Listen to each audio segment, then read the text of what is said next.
এরশাদের মন্ত্রণালয় আপনার করেছিল, তাকে নাম বাদ দিয়েছিল।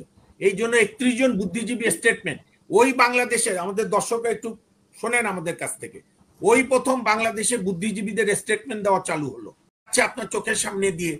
এর পালিয়ে যাচ্ছে, বিচারে গুচ্ছে না, দুর্নীতিবাজরা মিশে যাচ্ছে, সেগুলো নিয়ে আলাপ করা নাই।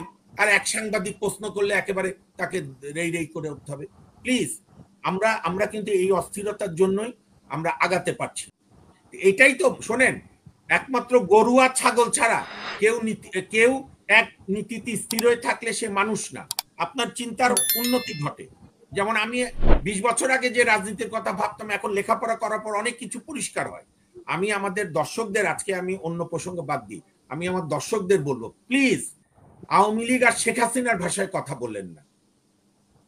দেখেন, বেগম জিয়া, তারেক রহমান দাবি করলে তো এই সরকার বাধ্য হতো ওই দিনই সব মামলা প্রত্যাহার করতে। ওনারা তো এই পথে হাঁটলেন না। ওনারা আদালতের মাধ্যমে দীর্ঘ প্রক্রিয়ায়, এখন বোধহয় বেগম জিয়ার একটি মামলা বাকি নেই, সব শেষ। তারেক রহমানের আমার জানা মতে নাই।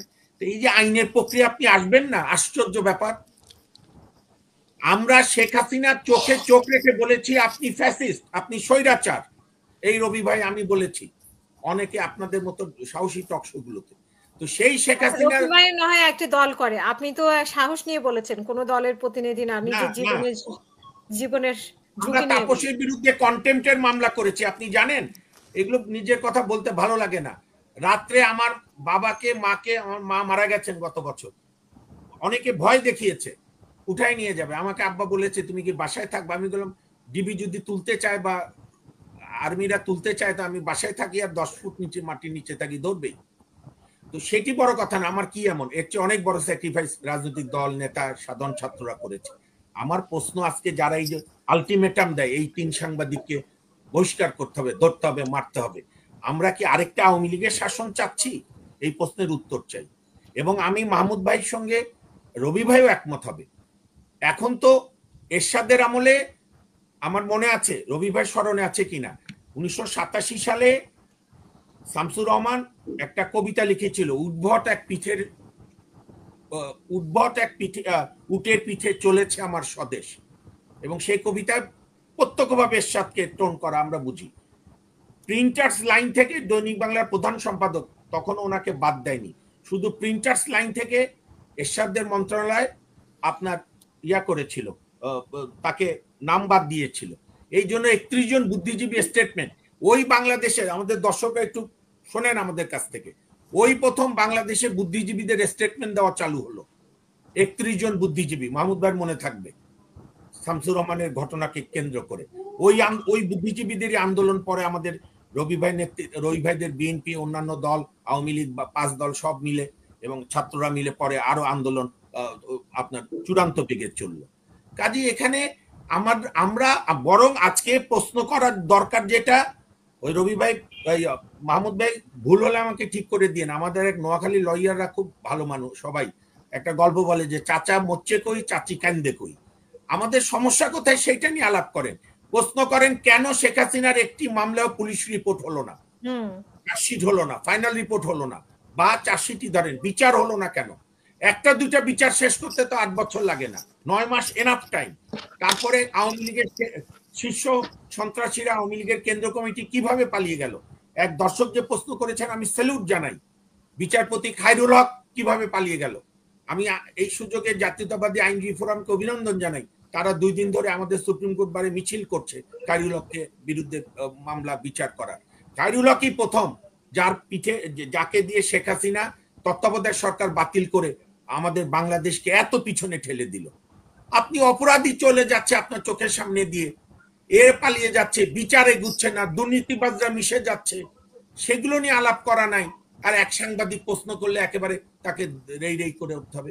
প্লিজ, আমরা কিন্তু এই অস্থিরতার জন্যই আমরা আগাতে পারছি না।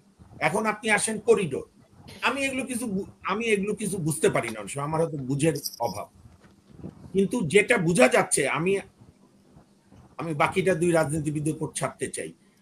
আল জাজিরা ইউনুস সাহেবের যে বডি ল্যাঙ্গুয়েজ দেখলাম, আমি পুরাটা আবার আজকে ভোরে দেখি যে কোন এক কারণে ঘুম থেকে ঘুম ভেঙে গেছে, সেখানে কিন্তু বোঝা যাচ্ছে যে উনি আন্তর্জাতিক মানের খেলোয়াড়ের চেষ্টা করছেন।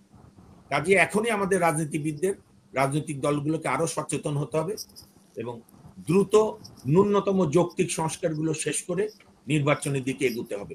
আমি কিন্তু বলছি নির্বাচন হলেই বা যে কোনো দল ক্ষমতা আসলেই গণতন্ত্র চালু হয়ে যাবে না। অন্তত গণতন্ত্রের রাস্তায় আমরা হাঁটা শুরু করব, সেখানেও আমরা সতর্ক থাকব। রবি ভাই মন্ত্রী হয়ে যদি অন্যায় করে আমি সবার আগে তার প্রতিবাদ করব।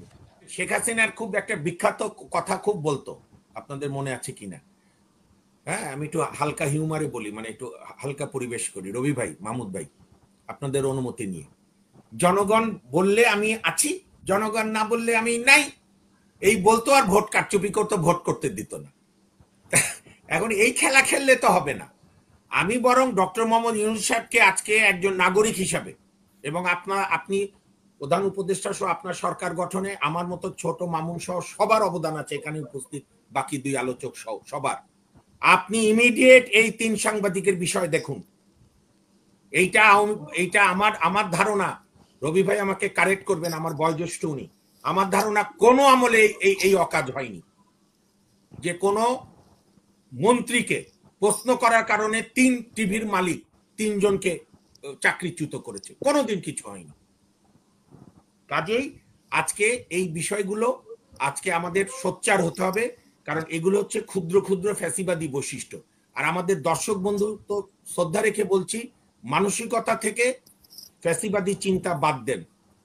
বেগম জিয়ার প্রতি অন্যায় অত্যাচারের দোহাই আপনার দিতে হবে না, বেগম জিয়ার উদারতাকে গ্রহণ করুন, তারেক রহমানের উদারতাকে গ্রহণ করুন, অন্যান্য রাজনৈতিক দলের উদারতাগুলোকে গ্রহণ করুন।